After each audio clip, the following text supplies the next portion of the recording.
kickoff to get the weekend started.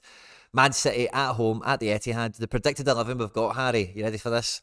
Go on. Ederson in goals. Kyle Walker, 55% on for right back. John Stones, Ruben Diaz, Nathan Ake in defence. And then midfield looks to be Silky Ilkay. Maybe Mahrez comes in and Bernardo Silva drops deeper. Rodri, who was a bit of a crybaby at Hampden, couldn't take his medicine. KDB looks on to play. Grealish looks on to play. And this says Haaland's at 50%, but we've had news today. Basically, Haaland is not 50% for that game. He won't be playing. It sounds like it will be Spider-Man, Julian Alvarez, more likely to start in that game. Maybe it's Mahrez, depending on how Pep goes, because Pep's a bit wacky. But what do you think of that Man City team, Harry boy? Yes, it's a decent team. I mean, Haaland, the obvious sort of talking point there. If he is out winning, and it looks to be, the case, I think he hasn't really trained with the squad for the last couple of days. He's been on his own and doing gym work and stuff. So, he's the type of player though to just not train all week and probably just turn up on a Saturday and score 2 goals against Liverpool. Is the issue? Yeah, that's not great from a Sorare perspective. If you want to sort of play it conservatively and not risk him. I know not many people in here are going to have a Haaland, but regardless. He's going to be a big miss if he's not playing. Of course he is. He's been at the heart of everything they do, goal scoring wise this season. Yeah, other people have chipped in, but he is obviously the sort of the bread and butter of that team. And I don't know. I don't know. Without him in it, I'm not as confident in this Man City team to go out and really sort of put a statement out there. Liverpool haven't been as good as they have done in previous years, but I still fancy him to cause a bit of an upset on their day, in this season. And there's definitely merit in some of these players sort of popping off and maybe going out there and winning the game for Liverpool. Your Salah's a back sort of in form. Gakpo could scare a few, and Nunez as well. So I don't know. It's an interesting game. I think it'll be pretty tight though, if I'm honest. I've just had a mad memory of Man City v Liverpool, and I'm sure it was an early Saturday kickoff years ago. Yeah. And I'm sure Ederson came flying out his box on Mane and absolutely cleaned him out and maybe get sent off or something. Yeah. So I'm just, that wee memory just came to my mind there. So it could be like one of those crazy games, as you just say. Well, these games, form doesn't come into it too much, but like it's a massive 6-pointer. City obviously try to keep the pressure on Arsenal at the top of the table. And Liverpool, they need to really get the domestic game up and going. We'll have a look at the Liverpool team, Harry. So it looks to be Alisson, Becker in goals. And then the back four, it's probably what you'd say their strongest back four. Trent, Kanate, Van Dijk and Robbo. In midfield, looks to be 90% on for all three. Harvey Elliott, Fabinho and Jordan Henderson. Front three of Darwin, Gakpo and Salah. Yeah, no, I mean, it's as strong as it probably gets right now. Who else could come into that midfield? I mean, you could argue Thiago could maybe come in, but Elliott's a bit more dynamic, I think, than Thiago if he's playing in that sort of 8 role. If they've got Fabinho sitting, I don't know. I think it's a nice team. They've got pace up front. There's goals in that front 3. The midfield 3 is it's okay. It's not as good as a Man City sort of 3 in my opinion, but I think on their day they could definitely put out a bit of a statement. But yeah, back four's as good as it gets. Trent's gonna have to defend as well as he can against Grealish, but I don't think someone like Grealish will give him as much trouble as players that like to go down the byline as much, if that makes sense. Grealish likes to come in on his right foot a lot, and I think Trent doesn't mind that, because then Kanate can come in and help out in that sense, or if it's Van Dijk next to him or whatever it is. I don't know. I don't think him, and he's going to know him pretty well, playing against him in the Premier League for the last God knows how many years. So I don't know. I think Liverpool might come into this with a bit of confidence, to be fair. Yeah. Last time we spoke about Liverpool in a funny game, it worked out quite memorable. So definitely not writing anything off with this one. But it's a real seismic change, because Man City, we keep kind of hearing the noises coming out of them that they're maybe not quite the deliberate noises, but you definitely get the sentiment that it's all about Champions League. In this game, maybe does it mean more for Liverpool? I mean, they're going to need. Well, I don't know. It's a weird one, isn't it? You'd have to argue that it means more to Man City in the sense that they're still fighting for that, to win the Premier League. Liverpool are fighting to get into the top 4, basically. So I don't know. It depends what you value. Well, I mean, I don't know. It's a weird one. I think they're both as sort of important to each other for each team in a weird way. But odds suggest City are heavy favourites. but what 1.66? Bookies are really favouring them.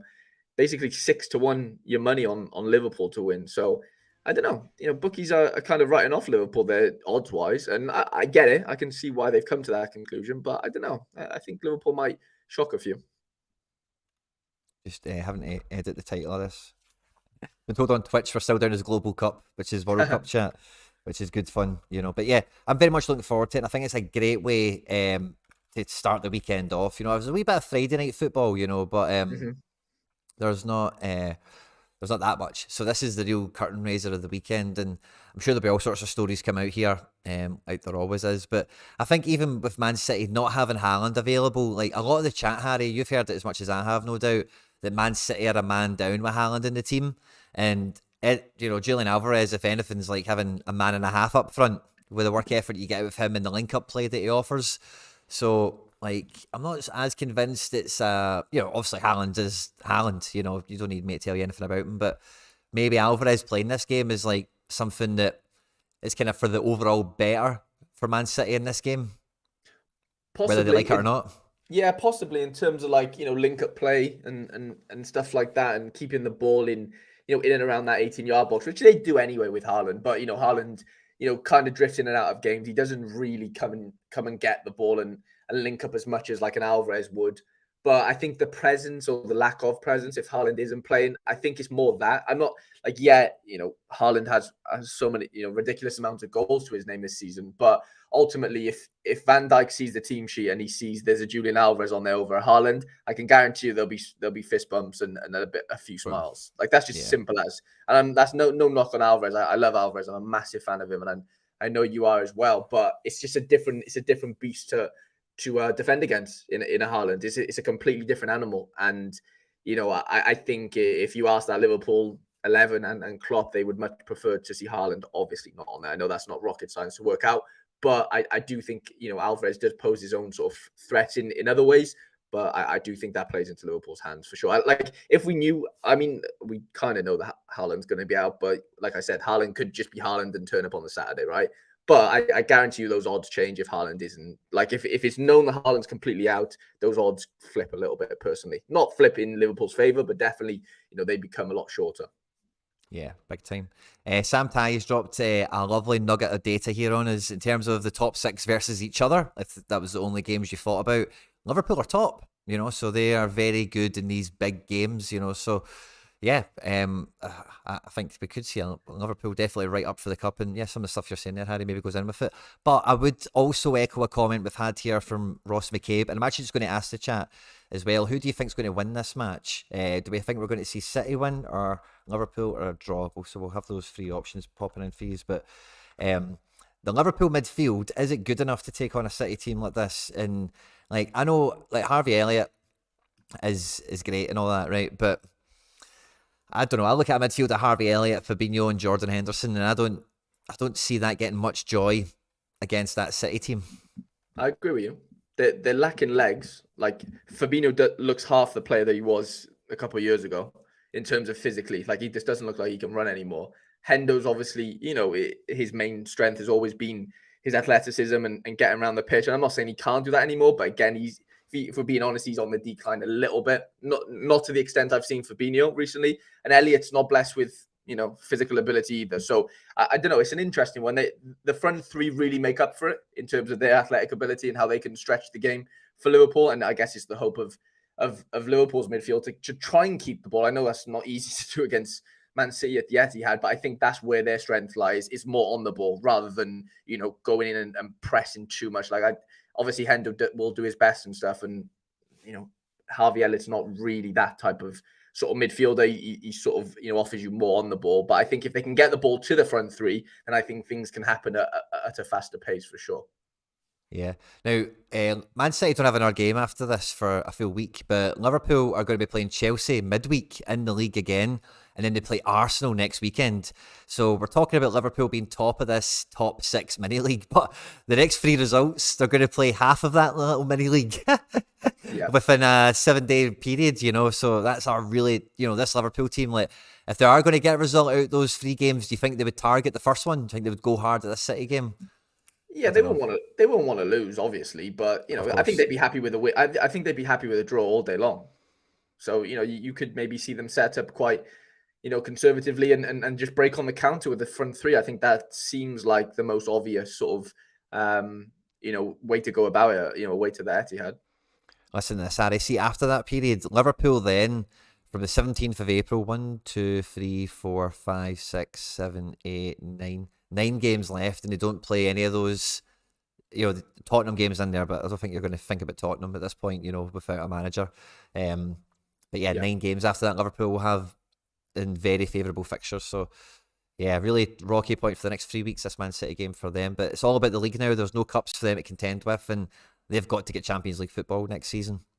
100%. Yeah, busy run of fixtures and sort of a favourable run as well after the, like you said, after the Man City game. So no, it'd be interesting to see if they can nick something, away to Man City. That'll be be a good watch tomorrow morning. And the poll is in. So out of the hundreds that voted, 44% go with Liverpool to win this match. We get 40% on Man City to take the win, and 14% go with the draw. So very interesting, Harry. Yeah, I'm surprised What would Liverpool. you go for? I went for If you had to draw. To pick- be fair, You'd go I did draw, pick. yeah. Yeah, I did pick. I picked draw. Yeah, I don't know. It's an interesting one. Ross just said, yeah, Luis Diaz will be on the bench if it's still not 0-0 at 70th minute. He could come on and make a difference. Yeah, again, just adds more pace to what is a very pacey sort of front three anyway for Liverpool. So they won't run out of legs in terms of their front three. Even with their substitutions, which is good. Which is what they'll need to play against that Man City team for a good 90 minutes. Yeah, for sure. And yeah, so I say we've got hundreds of Sorare scouts and managers from around the world joining us live. If you're joining us after we've been live, thanks very much. I hope you're